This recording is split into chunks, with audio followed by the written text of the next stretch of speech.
The first violins emerged in northern Italy in the early 16th century or 1500s. From 1530, the word violin begins to appear in documents spread all around northern Italy. While no instruments from the first decades of the century survive, there are several representations in paintings.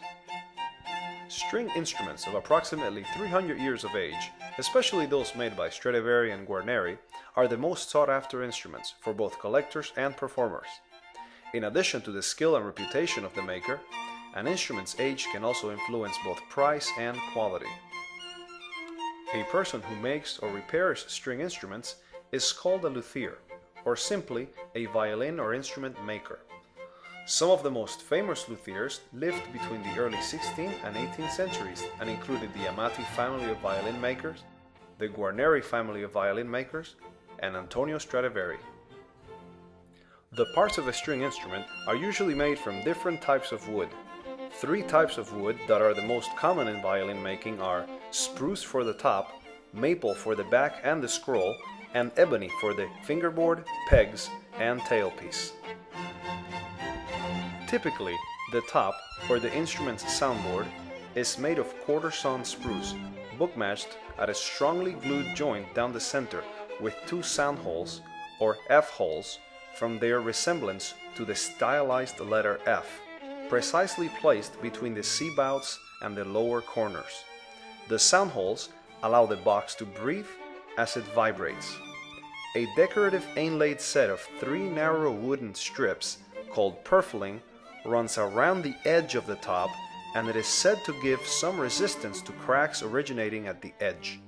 It is also claimed to allow the top to flex more independently of the rib structure. The back and ribs are typically made of maple, most often with a matching striped figure called flame. Backs may be one piece or a book-matched two-piece quarter sawn.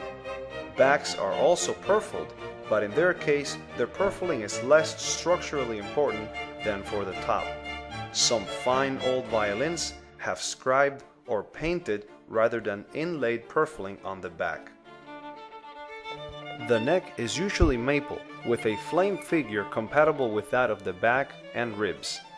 It carries the fingerboard, typically made of ebony, but often in less expensive instruments, some other wood is used by staining or painting black. Ebony is considered the preferred material because of its hardness, beauty, and superior resistance to wear.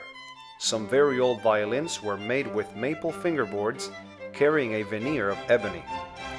The scroll at the end of the peg box provides essential mass to tune the fundamental body resonance of the instrument and provides a convenient grip for spare fingers to brace against when tuning one-handed with the violin on the shoulder.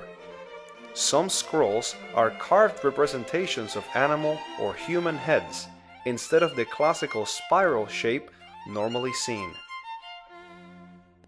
How high can the price of a violin go? Well, there's no limit. Despite the Amati family being the world's first violin makers, many of the violins that dominated the world's most expensive violins list are Stradivari and Guarneri instruments. High wood quality, unique designs, pleasant tones, varnish, finishes, and the fame of being played by celebrated violin virtuosos across the world are some of the factors which made them expensive.